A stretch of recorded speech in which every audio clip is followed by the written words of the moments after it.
Bonjour tout le monde. Aujourd'hui, nous allons parler de l'améthyste. Une des pierres qu'on entend parler le plus, celle qui relie le chakra couronne et le chakra troisième œil.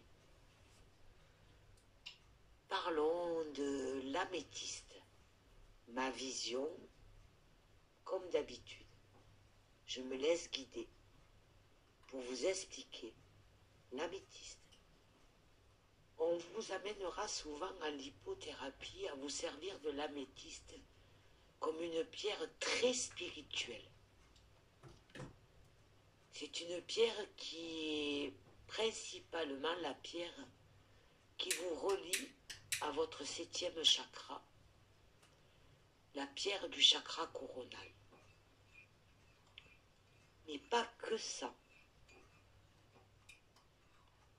L'améthyste a plusieurs vertus, notamment sur les soins, sur les traitements des chakras.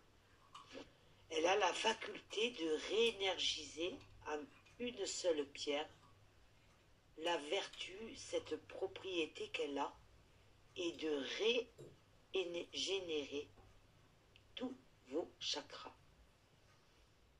On se sert souvent de cette pierre quand on soigne pour se connecter avec le cosmos, la reliance avec le cosmos, l'infini, afin que cette pierre nous aide à passer notre coronal, ouvrir notre troisième œil et travailler sur les points des 7 chakras en énergie, en énergétique.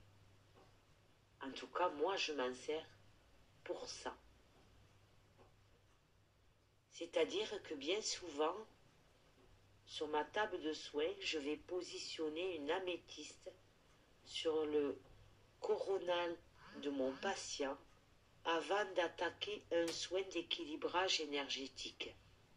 Donc, j'amplifie ma reliance avec les énergies christiques. Et l'améthyste me permet d'amplifier, positionner au-dessus du coronal de mon patient l'énergie christique énergétique que je vais alimenter pour rééquilibrer ce soin énergétique spécialement. Voilà la fonction, une des fonctions que je me sers d'améthyste. Elle représente aussi, et elle est liée avec l'intuition, votre troisième œil. Regardez l'améthyste.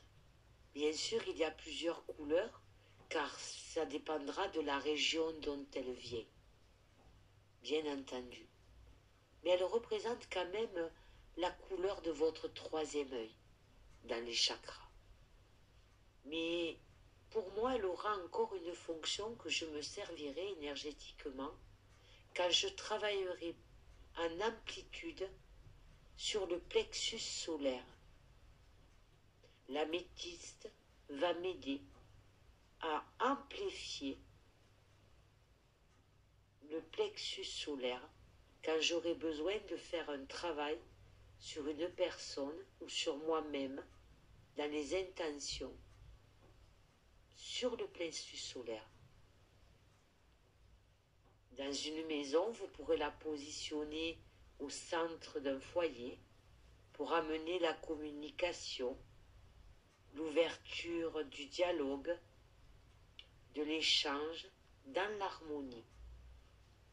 Vous pourrez vous en servir en soin pour quelqu'un qui a des blocages dans la communication, dans le fait d'aller vers les autres, un enfant qui est renfermé. Vous pourrez vous en servir aussi comme catalyseur, mais ça tout le monde le sait, pour entrer plus vite en méditation. Tenir une améthyste dans sa main va vous aider à augmenter plus rapidement la possibilité de rentrer à l'intérieur de vous, de préparer votre méditation, votre respiration beaucoup plus vite. Elle en a ce pouvoir. C'est la pierre préférée de tous ceux qui sont dans la spiritualité, dans la méditation, dans le Reiki. C'est cette pierre qui est favorisée pour tout ce que je viens de vous expliquer, ces milieux, ces endroits où on la trouve. C'est une pierre aussi qui favorise dans votre vie, votre mental. C'est pour ça qu'on s'en sert en énergie, en méditation, en soins Reiki. Voilà, l'énergie. Les énergies qu'on pratique dans la spiritualité. Elle va aider les gens dépressifs à libérer d'un système de négativité, de pensée négative. Dans le feng shui, on va se l'approprier pour purifier une atmosphère, ouvrir à l'intérieur d'une maison un champ de vision pour les gens qui l'habitent, une ouverture d'esprit.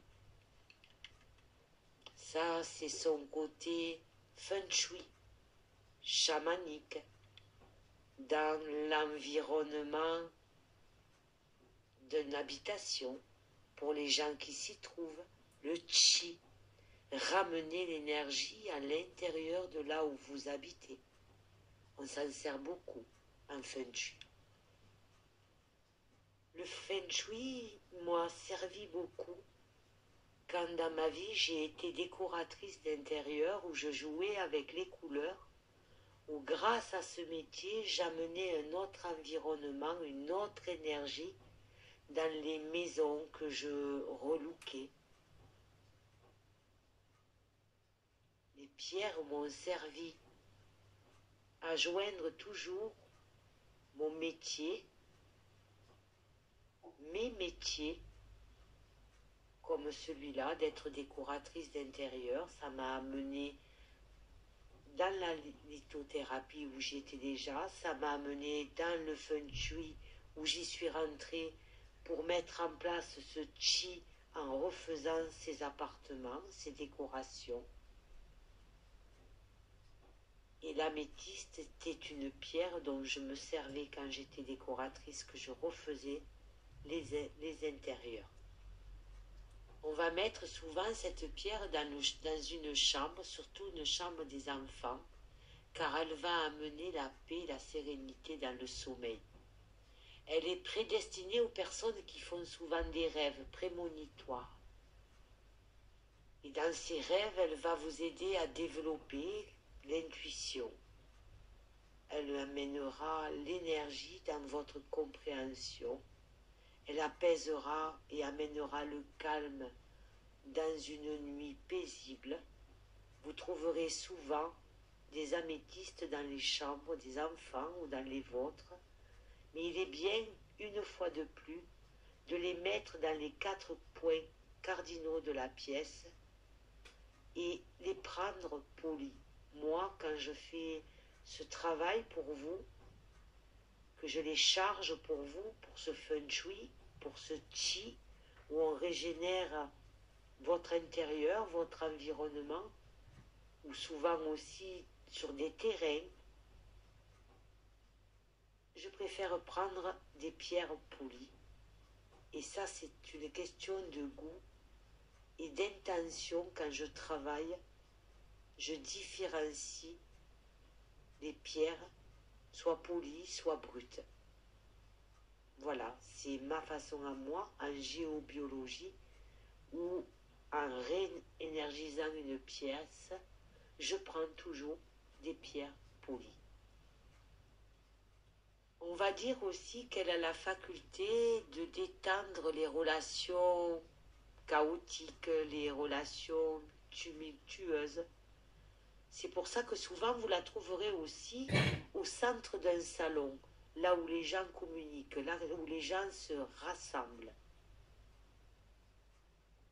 Si vous êtes une personne qui, chez vous, ou dans votre travail, dans votre bureau, vous travaillez dans la communication auprès des gens, mettez une améthyste auprès de vous. Elle calmera et elle apaisera les tensions au sein de 2 personnes d'une communication qui peut devenir houleuse. On peut dire communément que l'améthyste fait partie des pierres froides. Oui, parce qu'il y a des pierres froides, des pierres chaudes, des pierres tièdes. L'améthyste, pour moi, fait partie d'une pierre froide. Pourtant, elle symbolise le calme, la paix, telle une colombe. C'est comme ça que je vois l'améthyste. Donc, elle devrait représenter quelque chose de doux, de chaud, et pourtant non. Dans son apparence, elle est froide. Mais il ne faut pas toujours se fier à ce qu'on voit. On va aussi pouvoir voir que l'améthyste est une pierre d'équilibre. Elle a des propriétés de bienfaisance sur les gens qui ressentent une déstabilisation dans leur corps, un déséquilibre, ou des troubles de stress, des tocs. On se gratte les mains, on se gratte la tête. L'améthyste aide à retrouver ses équilibres. Des troubles du comportement, dirons-nous. Si vous avez une montée de stress, que ça vous arrive régulièrement, ayez une petite pierre polie, une améthyste dans vos poches, dans votre sac. Prenez-la dans votre main et maxez-la. Faites-la rouler dans votre paume de main et vous allez voir que votre nervosité va partir. Idem si vous êtes quelqu'un d'angoissé, avec des montées, on va dire, lunaires. Prenez cette pierre, mettez-la dans votre main et elle calmera vos angoisses. Jouez avec elle, faites-la rouler dans la paume de votre main. Voilà, et bien, quoi dire de plus sur l'améthyste? Je pense que c'est une pierre qui a de très beaux bienfaits. C'est une des pierres les plus connues. Bien sûr, je m'en sers, mais c'est pas une des pierres préférées pour moi.